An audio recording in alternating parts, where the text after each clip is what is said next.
നമ്മൾ ഈ പ്രണയം എന്ന് പറഞ്ഞ അവസ്ഥയും പ്രണയം തോന്നുന്ന വ്യക്തിയും എന്ന് പറയുന്നത് എപ്പോഴും മാറും. പ്രണയം എന്ന് പറയുന്ന ഒരു അവസ്ഥയാണ്, നമ്മുടെ അനുഭവാവസ്ഥയാണ്. പക്ഷേ ഈ പ്രണയിച്ച് ജീവിക്കുക എന്ന് പറയുന്നത് എല്ലാവർക്കും എപ്പോഴും പോസിബിൾ അല്ല. അത് സാധ്യമാക്കുന്ന ഘടകങ്ങൾ പലതുമാണ്. നമ്മൾ തമ്മിലുള്ള കമ്മിറ്റ്മെൻറ്റ്, റെസ്പോൺസിബിലിറ്റി, നമ്മളുടെ ജീവിതത്തിനോടുള്ള വീക്ഷണങ്ങൾ, മക്കള്, ഇങ്ങനെയൊക്കെയാണ്. അപ്പം ഇത് അങ്ങനെ സ്റ്റിക്ക് ഓൺ ചെയ്ത് പോകാൻ നമ്മളെ നിർബന്ധിതരാക്കുന്ന കുറേ എലമെൻറ്റ്സ് ഉണ്ട്. പക്ഷെ അതേസമയം ഈ മനുഷ്യർക്ക് പ്രണയം നഷ്ടപ്പെടും, അല്ലെങ്കിൽ നമ്മളോടുള്ള സെക്ഷൽ ഡിസയേഴ്സ് ഒക്കെ നഷ്ടപ്പെടും ആ രണ്ട് മനുഷ്യർക്കുള്ളിൽ. പക്ഷെ അതിനെ നമ്മൾ പരിഗണിക്കണമല്ലോ. അപ്പോൾ ആ ഒരു പ്രോസസ്സിനകത്ത് എനിക്ക് തോന്നുന്നത് കുറേ കൊടുക്കൽ വാങ്ങലുകൾ പതുക്കെ പതുക്കെ പതുക്കെ അറ്റു പോകുന്നുണ്ടാവും. അപ്പം അതിൻ്റെ ഒരു ഭംഗിയെ കെടുത്തുന്ന വിധത്തിൽ നമ്മുടെ പ്രണയവും ഇൻറ്റിമസികളും ഒക്കെ നഷ്ടപ്പെടും.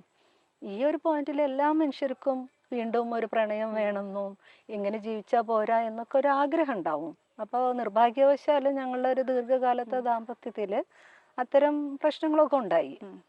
അങ്ങനെ ഒരു dryness, emotional give and takes ഇല്ലായ്മ വന്നു. അപ്പോൾ നമ്മളെ ഉള്ളിൽ പക്ഷേ ചില കമ്മ്യൂണിക്കേഷൻസ് ഉണ്ടായിരുന്നു തുടക്കത്തിൽ. നമ്മളെങ്ങനെയാണ് ബന്ധങ്ങളെ സമീപിക്കേണ്ടത്.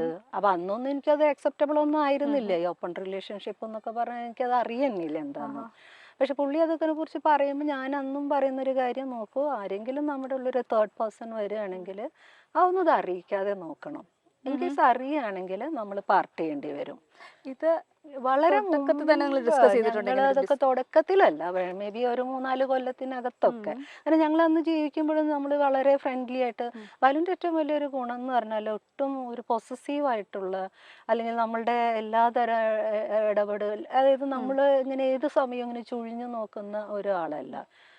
ആൾക്ക് തന്നെ സ്വയം വ്യക്തിപരമായ ഒരുപാട് ഫ്രീഡം ആവശ്യമുള്ള ഒരാളാണ്. ആള് ബൗണ്ടറീസ് വളരെ കൃത്യമാണ്. അപ്പോൾ ആളുടെ ഒരു നേച്ചർ അങ്ങനെയാണ്. പുള്ളിക്ക് ഒരുപാട് ഫ്രീ ടൈം വേണം, പുള്ളിയുടെ ബൗണ്ടറീസ് വളരെ പക്കയാണ്. പുള്ളി ഐസൊലേറ്റഡ് ആയി, അതായത് ആൾക്ക് ആളുടെ കുറേ എൻഗേജ്മെന്റ്സ് ഉണ്ടാവും. അപ്പോൾ ഓൺ സ്പേസിനെ ഭയങ്കര റെസ്പെക്ട് ചെയ്യുന്ന ഒരാളാണ്. അപ്പം അതിലേക്കൊക്കെ വേറെ ഒരാളെ ഏത് വിധത്തിൽ ഇടപെടാനൊന്നും അനുവദിക്കില്ല. നമ്മൾ ആ സ്പേസ് അങ്ങനെ തന്നെ മനസ്സിലാക്കി ജീവിക്കുന്നവരാ. അപ്പം അതിൻ്റെ അർത്ഥം ഞങ്ങൾക്കുള്ളിൽ വേറെ രീതിയിൽ എന്തെങ്കിലും ബുദ്ധിമുട്ടുകളുണ്ടായിരുന്നല്ലോ. എനിക്കത് അങ്ങനെ ഓക്കെ ആയിരുന്നു. ഞാൻ ഓക്കെ, ഞാൻ അങ്ങനെ ഒരു അല്ല, നമ്മൾ ആ സ്പേസിൽ ജീവിക്കുമ്പോൾ നമ്മൾ ആ ഒരു പുള്ളി രാവിലെ എണീറ്റ് കഴിഞ്ഞാൽ ആള് പാട്ട് കേൾക്കും, കുറേ നല്ല നല്ല പാട്ടുകൾ കേൾക്കും. അപ്പം ഞാൻ പറഞ്ഞ അങ്ങനത്തെ പാട്ട്, ഇപ്പോൾ ക്ലാസിക്കൽ മ്യൂസിക്സ് ആണെങ്കിലും കുറേ ഇൻസ്ട്രുമെന്റ്സ് ആണെങ്കിലും ഇൻസ്ട്രുമെന്റ് മ്യൂസിക്സ് ആണെങ്കിലും ഒക്കെ പരിചയപ്പെടുന്നത് അങ്ങനെ. ഇപ്പം എൻ്റെ ജീവിതത്തിലൊന്നും ഞാൻ സാക്സോഫോണൊന്നും കേട്ടിട്ടേ ഇല്ല. നമ്മളാകെ റേഡിയോയിൽ കേൾക്കുന്ന പാട്ട് അല്ലെങ്കിൽ കാസറ്റിലുള്ള പാട്ട് എന്നല്ലാതെ നമ്മളൊന്നും കേട്ടിട്ടില്ല. അപ്പം ഇങ്ങനെ ഒത്തിരി അങ്ങനെയുള്ള കുറേ കാര്യങ്ങൾ. അപ്പം ഞാനതിനെ റെസ്പെക്ട് ചെയ്യുന്നുണ്ട്. പിന്നെ ആൾക്ക് അങ്ങനെ ഔട്ട് ഗോയിങ് അല്ല, സോഷ്യലൈസേഷൻ ഒന്നും അങ്ങനെ അത്ര ഇഷ്ടമുള്ള ഒരാളല്ല. പക്ഷെ അതിലിപ്പോൾ ഞാൻ പോകുന്നതുകൊണ്ട് ആൾക്ക് കുഴപ്പമൊന്നുമില്ല, ആളെ അക്കോമഡേറ്റ് ചെയ്യില്ല. അപ്പം എൻ്റെ ഒരു പ്രശ്നം എന്ന് പറഞ്ഞാൽ ഞാൻ ഒരു 1 man 1 woman എന്നുള്ള റിലേഷൻഷിപ്പിലാണ് നിൽക്കുന്നത്. അപ്പം എനിക്ക് ഇദ്ദേഹം അല്ലാണ്ട് പിന്നെ ആരുണ്ടാവും? ഞങ്ങൾ 9 വയസ്സിൻ്റെ വ്യത്യാസമുണ്ട്. അപ്പം എൻ്റെ കൂടെ സിനിമയ്ക്ക് വരാൻ, കടപ്പുറത്ത് പോകാൻ നമ്മളുടേതായ ഒരേ ആഗ്രഹങ്ങളുണ്ടാവുമല്ലോ. നമ്മുടെ ഒരു ഇണയോടൊപ്പം നമ്മൾ ജീവിക്കുന്നതിൻ്റെ സാധ്യതകളുണ്ടല്ലോ. അപ്പം ഇതൊന്നും ഫുൾഫിൽ ചെയ്യുന്നില്ല. അപ്പം അതിൻ്റെ ഒരു ബിറ്റർനെസ് ഉള്ളിലുണ്ട്. പക്ഷെ എന്നാലും ഞങ്ങൾ ഓക്കെ ആയിരുന്നു, ഞങ്ങൾ ഫ്രണ്ട്ലി ആയിരുന്നു. ഇദ്ദേഹത്തെ പരിചയപ്പെടുന്ന സമയത്ത് അല്ലെങ്കിൽ കല്യാണം കഴിക്കുന്ന ഒരു സിറ്റുവേഷനിൽ ഇദ്ദേഹം ഇങ്ങനെ ആയിരിക്കും എന്നൊരു തിരിച്ചറിവ് ഉണ്ടായിരുന്നോ ഏതെങ്കിലും ഘട്ടത്തിൽ? ഇല്ല, കാരണം ഞങ്ങൾ ഒത്തിരി നാളൊന്നും പ്രേമിച്ച് നടക്കുന്ന ആളുകളായിരുന്നു. ഞങ്ങൾ അങ്ങോട്ടും ഇങ്ങോട്ടും പറയുന്നു. പിന്നെ പുള്ളി പുറത്ത് പോകാനുള്ള തീരുമാനം എടുക്കുമ്പോൾ ഞാൻ പറഞ്ഞു, എനിക്ക് അത്രയും 4 വർഷമൊക്കെ കേട്ടേ വരുള്ളൂ, മോസ്കോയിൽ പഠിക്കാൻ പോകണമെന്നാന്ന് പറഞ്ഞു. ഞാൻ എനിക്കൊന്നും പിടിച്ചു നിൽക്കാൻ പറ്റില്ല. കാരണം എൻ്റെ വീട്ടിൽ 18-20 വയസ്സിനകത്ത് പെൺപിള്ളേരെ കെട്ടിച്ചു കൊടുക്കും. അപ്പം ഞാൻ വളരെ സ്ട്രഗിൾ ചെയ്തിട്ട് ഞാൻ പഠിക്കുന്നത്. ഞാൻ പറഞ്ഞു, അങ്ങനെയാണെങ്കിൽ വീട്ടിൽ വന്ന് സംസാരിക്കണം എന്ന് പറയുന്നു. വീട്ടിൽ വന്നൊക്കെ ആൾ സംസാരിക്കുമ്പോൾ സ്വാഭാവികമായിട്ടും അവർ ഓക്കെ അല്ല. പക്ഷെ എൻ്റെ ചേട്ടനാണെങ്കിൽ അപ്പച്ചനോടും അമ്മയോടൊക്കെ പറഞ്ഞു, ഇവളുടെ കാര്യത്തിൽ നമ്മൾ അങ്ങനെ ഒരു ആലോചനയൊക്കെ കൊണ്ടുവന്ന് കെട്ടിക്കേണ്ട കാര്യമൊന്നും ആലോചിക്കേണ്ടെന്ന് പറഞ്ഞു. പിന്നെ ഞാനും ബാലും കൂടെ തീരുമാനിച്ചു പോകുന്നതിന് മുമ്പ് രജിസ്റ്റർ ചെയ്യാമെന്ന്. അങ്ങനെ രജിസ്റ്റർ ചെയ്തിട്ടാണ് പോകുന്നത്. അപ്പം ഞങ്ങൾ ശരിക്കും പറഞ്ഞാൽ ഞങ്ങൾ പ്രീ ഡിഗ്രിക്ക് പരിചയപ്പെടുമ്പോഴത് പ്രണയത്തിലേക്കൊന്നും വളർന്നില്ല. എൻ്റെ മനസ്സിൽ ഇത് വലിയൊരു ചേട്ടനല്ലേ, എനിക്ക് പ്രേമുണ്ട്, പക്ഷേ ഈ ചേട്ടൻ എന്നോട് പ്രേമുണ്ടോ എന്ന് എനിക്ക് അറിഞ്ഞുകൂടാ. ആരാധന ആണ്, ഭയങ്കര ഇഷ്ടമാണ്. അയ്യോ, ഇങ്ങനത്തെ ഒരു ചേട്ടനായിരുന്നെങ്കിൽ. പക്ഷെ ഞാൻ പ്രേമം അങ്ങോട്ട് പറയുന്ന ഒരു ആളും അല്ല. എനിക്ക് അതൊക്കെ എക്സ്പ്രഷൻ പറയണം തീർച്ചയായിട്ടും. സെലക്ട് ചെയ്തെങ്കിലും അങ്ങനെ അപ്പം നമുക്ക് അങ്ങനെയൊക്കെ ഉണ്ടല്ലോ. അപ്പോൾ അതുകൊണ്ട് പിന്നെ ഡിഗ്രി സെക്കൻഡ് ഇയർ പഠിക്കുമ്പോഴാണ് പിന്നീട് കാണുന്നത്. അപ്പം അന്നേരം നമ്മൾ സംസാരിക്കുന്നു, ബാലുവിൻ്റെയും കുറേ തോട്ട് പ്രോസസ്സൊക്കെ മാറിയിട്ടുണ്ടായിരുന്നു. അപ്പോൾ ബാലു അന്നിങ്ങനെ പറഞ്ഞപ്പോൾ ഒരു വിത്തിൻ 3-4 മന്ത്സിൽ ഞങ്ങൾ രജിസ്റ്റർ മാരേജ് കഴിഞ്ഞു. അപ്പോൾ ഞങ്ങൾ അത്രയും അടുത്തൊന്നുമല്ലല്ലോ, ഞങ്ങളെ സംബന്ധിച്ച് ആ കാലത്തൊക്കെ 10 മിനിറ്റ് 5 മിനിറ്റ് ഒക്കെ ബസ് സ്റ്റാൻഡിൽ നിൽക്കുമ്പോൾ ഉള്ളൊരു കമ്മ്യൂണിക്കേഷൻ ആണ്, വളരെ പെരിഫറലാണ്. പിന്നെ ആകെയുള്ളൊരു സന്തോഷം എന്ന് പറയുന്നത് നമ്മൾ ഈ ലോകത്തിനോട് ചോദിക്കാൻ ആഗ്രഹിക്കുന്ന കാര്യങ്ങൾ, നമ്മുടെ കോൺഫ്ലിക്ട്സിനൊക്കെ ക്ലാരിറ്റി ഉള്ള ഒരു കാര്യമാണ് പുള്ളി പറയുന്നത്. അപ്പം നമ്മൾ വിചാരിക്കുന്ന അങ്ങനത്തെ ഒരു പാർട്ട്ണറല്ലേ വേണ്ടത്. പിന്നെ നമ്മൾ വിപ്ലവകാരിയാണല്ലോ ബേസിക്കലി. അപ്പോൾ വിപ്ലവമില്ലാത്ത ആളൊപ്പം ജീവിക്കലൊക്കെ അത്ര എളുപ്പമല്ല എന്നുള്ളതാണ്.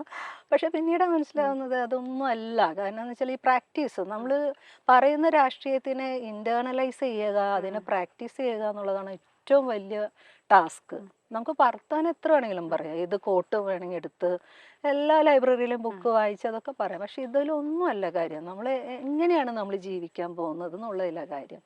പക്ഷെ അപ്പൊ അതൊക്കെ കുറെ കഴിഞ്ഞപ്പോൾ ഇവൻച്വലി അതിന്റെ ഒരു ചാമൊക്കെ തീർന്നു പോയി. പിന്നെ പുള്ളിക്ക് ഒരു പ്രണയം ഉണ്ടാകുമ്പോൾ പക്ഷെ അതൊരു ഈ വളരെ കൂളായിട്ട് അദ്ദേഹത്തിന് ഒരു പ്രണയം ഉണ്ടായി, അതായത് വിത്തിൻ ദ മാരേജ് ആ ഒരു. പക്ഷെ ഞാൻ പറയട്ടെ, ഇതൊക്കെ കഴിഞ്ഞ് ഞാൻ ഗൾഫിൽ നിന്ന് പോകുന്നത്, പക്ഷെ ഞങ്ങൾ 2 പേർക്കുള്ളിലുള്ള ഒരു വലിയ ഗുണം എന്ന് പറഞ്ഞാൽ ബാലു ആണെങ്കിലും ഞാനാണെങ്കിലും ഞങ്ങൾ ഒന്നിച്ച് നിന്ന സ്പേസിൽ നമ്മൾ ലോയലായിരുന്നു. ഞങ്ങൾ അങ്ങോട്ടും ഇങ്ങോട്ടും വേറെ രീതിയിൽ നമുക്കിപ്പോൾ എത്ര മടുപ്പ് തോന്നിയാലും എത്ര തരത്തിലുള്ള ഈർഷ്യകൾ തോന്നിയാലും ഞങ്ങൾ ഒന്നിച്ചുള്ള സ്പേസിൽ ഞങ്ങൾ അങ്ങോട്ടും ഇങ്ങോട്ടും. പക്ഷെ ഞങ്ങൾ രണ്ട് സ്പേസിലേക്ക് വരുന്ന സമയത്താണ് പ്രണയങ്ങളൊക്കെ ഉണ്ടാവുന്നത്. ലൈക്ക് ഓപ്പൺ റിലേഷൻഷിപ്പ് എന്ന് പറയുന്ന കോൺസെപ്റ്റ് ഇന്നും അക്സെപ്റ്റബിൾ അല്ല നമ്മുടെ സൊസൈറ്റിയിൽ. വളരെ ചെറിയൊരു ശതമാനം മാത്രമേ അത് വിശ്വസിക്കുകയും ഫോളോ ചെയ്യുന്നുള്ളൂ. ബാക്കിയുള്ളവർ മൊത്തത്തിൽ അത് സമൂഹത്തിലുള്ളവരെ എതിർക്കുന്ന ഒരു കോൺസെപ്റ്റാണ്. അത് നമ്മുടെ ലൈഫിൽ വരുന്ന സമയത്ത് നമ്മൾ വേണമെന്ന് വെച്ചിട്ടായിരിക്കില്ല, പക്ഷെ നമ്മൾ ആ ഒരു സിറ്റുവേഷനിലേക്ക് എത്തുമ്പോൾ നമ്മൾ കുറച്ചും കൂടെ നമ്മൾ ഓപ്ഷൻസ് വരുമ്പോഴായിരിക്കും നമ്മൾ അതിലേക്ക് എത്തുന്നത്, അല്ലെങ്കിൽ അതിനെപ്പറ്റി ചിന്തിക്കുന്നത്. ആ ഒരു റിലേഷൻഷിപ്പിനെ പറ്റിയിട്ട് പൊതുവെ അങ്ങനെ എന്തെങ്കിലും ഉണ്ടായാൽ തന്നെ, നമ്മൾ ഒരു മാരേജിൽ നിൽക്കുന്ന സമയത്ത് തന്നെ ആ ഒരു റിലേഷൻഷിപ്പ് ഉണ്ടായാൽ അംഗീകരിക്കാറില്ല, നമ്മൾ പുറത്ത് പറയാറില്ല. നമ്മൾ അത് ഏറ്റു പറയുക എന്ന് പറയുന്നൊരു സംഭവമുണ്ട്. പക്ഷെ ചേച്ചി അതിനെ പറ്റി വളരെ ഓപ്പൺ ആയിട്ടൊരു പറയണല്ലോ. കാരണം വെച്ചാല് എനിക്ക് അങ്ങനെ ബാലുവിനെ പ്രതിസ്ഥാനത്ത് നിർത്താൻ ഇഷ്ടമല്ല. എനിക്കും ബാലുവിനുള്ളിലുള്ള ഒരുപാട് ആൺ പെൺ എന്നുള്ളതിന്റെ പവർ റിലേഷൻഷിപ്പിന്റെ പ്രശ്നങ്ങളൊക്കെ ഞങ്ങൾ അനുഭവിച്ചിട്ടുണ്ട്. അത് പവർ പൊസിഷൻ, ആണായിരിക്കുന്നതിന്റെ പവർ പൊസിഷൻ തന്നെയാണ്. സോഷ്യൽ ക്യാപിറ്റൽ കൂടുതലുള്ള മനുഷ്യന്മാർ അതില്ലാത്ത മനുഷ്യരോട് കാണിക്കുന്ന ചില ധാർഷ്ട്യങ്ങളൊക്കെയാണ്. അതൊക്കെ ഉണ്ടായിട്ടുണ്ടാവാം.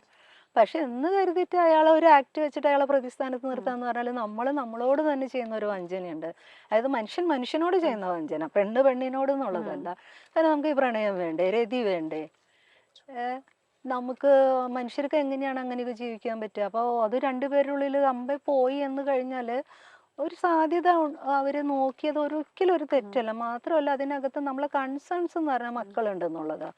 പക്ഷെ ഈ മക്കളെന്ന് പറഞ്ഞാൽ അപ്പൊ 18-20 വയസ്സായ മക്കളാ. അപ്പൊ നമുക്ക് വേദനയൊക്കെ ഉണ്ട് ഇത് അറിയുമ്പോൾ. കാരണം നമ്മളുടെ ഉള്ളിൽ പ്രണയം ഉണ്ടാകുമ്പോഴും നമ്മളെ സംബന്ധിച്ച് നമ്മളെ പ്ലാറ്റ്ഫോം എന്ന് പറയുന്നത് ഈ കുടുംബമാണ്. ഈ കുടുംബത്തിന് നമുക്ക് നമ്മളെ ഈ സൊസൈറ്റിയിൽ ഇപ്പൊ ഒന്ന് തള്ളി പറയാൻ പറ്റില്ല. കുടുംബമാണ് എല്ലാ പ്രശ്നത്തിനും കാരണം, സ്വകാര്യ സ്വത്തിന് കാരണം, സ്ത്രീകളുടെ അടിമത്തത്തിന് കാരണം എന്നെല്ലാം തിയറിറ്റിക്കലി അത് ശരിയാണ്, അതിലൊരു തർക്കമില്ല.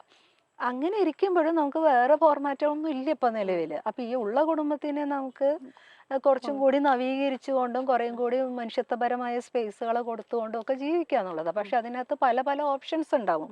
Live in relation, open relationship, multiple relation, that's there options. അത് അവർക്കുള്ളിൽ ഓക്കെ ആവുന്നിടത്തോളം നമുക്ക് പ്രശ്നമാവണ്ട എന്നുള്ള നിലപാടുകാരിയാണ് ഞാൻ. പക്ഷെ കെയോസ് ഉണ്ട്. കാരണം അങ്ങനത്തെ അല്ലാത്തൊരു സമൂഹത്തില് കുട്ടികൾ എന്ന് പറഞ്ഞ ആളുകളെ അത് ഭീകരമായിട്ട് ബാധിക്കും. അപ്പൊ അതുകൊണ്ടൊന്നും അത് അത്ര ലാഘവത്തിലൊന്നും പറഞ്ഞു പോകേണ്ട കാര്യമായിട്ട് പോലും ഞാൻ കാണുന്നില്ല. അപ്പോൾ എൻ്റെ ഒരു കാര്യത്തിൽ എന്ന് പറഞ്ഞാൽ എനിക്കും ഇതുമാതിരി ഞാൻ എൻ്റെ സാമൂഹ്യ ഇടപെടലിനകത്ത് ഒരു വ്യക്തിയോട് തോന്നുന്ന അട്രാക്ഷനും സ്നേഹവും ഒക്കെ ഉണ്ട്. അത് ഞാൻ ബാലുവിനോടും പറയുന്നുണ്ട്. അടുത്ത കാലത്താണ് സിനിമാ രംഗത്ത് നടി ജോളി ചിറയത്ത് ശ്രദ്ധിക്കപ്പെടുന്നത്. വ്യക്തി ജീവിതത്തിലെ കാഴ്ചപ്പാടുകളിൽ ജോളി പലപ്പോഴും വ്യത്യസ്തയാണ്. നിന്ന് കത്തുന്ന കടൽ എന്ന ജോളി ചിറയത്തിന്റെ ആത്മകഥയ്ക്ക് വലിയ സ്വീകാര്യതയാണ് ലഭിച്ചത്. ഭർത്താവ് മറ്റൊരു ബന്ധത്തിലേക്ക് കടന്നതിനെക്കുറിച്ചും അദ്ദേഹവുമായി പിരിയേണ്ടി വന്നതിനെക്കുറിച്ചും ജോളി തുറന്നെഴുതുകയായിരുന്നു. ഭർത്താവ് മറ്റൊരാളുമായി അടുത്ത ശേഷം അതിനകത്ത് ഞാൻ പ്രശ്നമുണ്ടാക്കിയിട്ട് എന്ത് ലഭിക്കാനാണ് എന്നാണ് ജോളി ചിറയത്ത് ചോദിക്കുന്നത്. സ്നേഹിക്കുക എന്നത് മനുഷ്യരുടെ അവകാശം തന്നെയാണ്. ഒരാൾക്ക് ഒരാൾക്ക് എല്ലാ നിലയ്ക്കും ഒരാളിൽ നിന്നും എല്ലാ കാര്യങ്ങളും നേടാൻ കഴിയണമെന്നില്ല. സോഷ്യൽ മൊറാലിറ്റിയിൽ നോക്കുമ്പോൾ അഭിഹിതമാണത്. പക്ഷേ കുറച്ചുകൂടി സത്യസന്ധരാകണം. പുള്ളിക്ക് നമുക്കൊപ്പമുള്ള ജീവിതം പറ്റില്ലെന്ന് പറയുന്നു. അവരുടെ കൂടെ ജീവിക്കാനാണ് ആഗ്രഹിക്കുന്നതെന്ന് പറയുമ്പോൾ കേൾക്കുമ്പോൾ സുഖമൊന്നുമില്ല, അസൂയ തോന്നും. കാരണം ഭാര്യയും ഭർത്താവും എന്ന സ്ഥാനത്തിരിക്കുമ്പോൾ നമ്മുടെ അവകാശവും അധികാരവുമാണല്ലോ. എനിക്ക് അവകാശപ്പെട്ട് ഒന്ന് പോകുന്നു എന്നത് പ്രശ്നം തന്നെയാണ്. പക്ഷേ മനുഷ്യരെ നമ്മൾ അങ്ങനെ അവകാശബോധത്തിൽ അല്ല പിടിച്ചു നിർത്തേണ്ടത് എന്ന് തിരിച്ചറിവുള്ളതിനാൽ അതിനെ അഡ്രസ് ചെയ്യാൻ തീരുമാനിച്ചു എന്നും ജോളി ചെറിയത്ത് പറയുന്നു. ഭർത്താവിന്റെ പങ്കാളിയെ മുൻപ് കണ്ടിട്ടുണ്ട്. സംസാരിക്കാൻ ശ്രമിക്കുമ്പോൾ അവരാണ് താല്പര്യമില്ലാതെ വിട്ടുപോകുന്നത്. 2.5 വർഷം കഴിഞ്ഞ് അവരുടെ സ്പേസിൽ പോയി അവരെ കണ്ട് സൗഹൃദ സംഭാഷണത്തിൽ ഏർപ്പെട്ടു. ചായയൊക്കെ കുടിച്ച് വളരെ നോർമലായി പിരിഞ്ഞു. അതോടെ മനസ്സിലെ ഭാരം കുറഞ്ഞു. എനിക്ക് വേറൊരു സ്നേഹത്തിനും ജീവിതത്തിനുമുള്ള സ്പേസ് കൊടുക്കാൻ പറ്റും. അതുകൊണ്ട് കൂടിയാണ് നേരിൽ സംസാരിച്ചതെന്നും ജോളി ചെറിയത്ത് പറയുന്നു. ഭർത്താവുമായി പിരിഞ്ഞപ്പോൾ അദ്ദേഹത്തെ അവസാനമായി കെട്ടിപ്പിടിച്ചതിനെ കുറിച്ചും ജോളി ചെറിയത്ത് സംസാരിച്ചു. ഞാൻ കമ്പാനിയൻഷിപ്പ് ആഗ്രഹിക്കുന്ന ആളാണ്. ഏറ്റവും കൂടുതൽ എനിക്ക് അങ്ങോട്ട് പ്രണയം തോന്നിയ ആളാണ് അദ്ദേഹം. അത് എക്സ്പ്രസ് ചെയ്യാതെ 3 വർഷത്തിന് ശേഷം അദ്ദേഹം എക്സ്പ്രസ് ചെയ്യപ്പോൾ ആ പ്രണയത്തെ ഏറ്റെടുത്ത ആളാണ് ഞാൻ. എന്റെ ജീവിതത്തിൽ ഞാൻ കാണുകയും തൊടുകയും ചെയ്ത ആദ്യത്തെ പുരുഷനാണ്. അതിനപ്പുറം എന്റെ മക്കളുടെ അച്ഛനാണ്. അയാൾക്ക് മറ്റൊരു ജീവിത പങ്കാളി വന്നതുകൊണ്ട് അതൊന്നും റദ്ദ് ചെയ്യേണ്ട കാര്യങ്ങളല്ല. ഇനി ഒരിക്കലും കാണില്ലായിരിക്കും എന്ന് തോന്നിയതിനാലാണ് പിരിയുമ്പോൾ കെട്ടിപ്പിടിച്ചതും കവളത്തുമ്മ വെച്ചതെന്നും ജോളി ചെറിയത്ത് പറയുന്നു. മലയാള സിനിമാ രംഗത്തെ ഇപ്പോഴത്തെ വിവാദങ്ങളെക്കുറിച്ചും ജോളി ചെറിയത്ത് പറയുന്നുണ്ട്. ഇങ്ങനെ ഒരു മനസ്സുള്ള ഒരു സ്ത്രീ ആയതിൽ ജോളി ചെറിയത്ത് അഭിമാനിക്കുന്നു എന്നാണ് എല്ലാവരും പറയുന്നത്. വളരെ ബോധത്തോടെ അല്ലെങ്കിൽ വളരെ പക്വതയോടുകൂടിയാണ് ജോളി ചെറിയത്ത് തന്റെ ഭർത്താവിനെ കുറിച്ചും ഭർത്താവിന്റെ മറ്റൊരു പ്രണയത്തെ കുറിച്ചും ഒക്കെ പറയുന്നത്. എത്ര പേർക്ക് അത് ഈ രീതിയിൽ ഉൾക്കൊള്ളാൻ സാധിക്കും എന്ന് പോലും നമുക്ക് അറിയില്ല.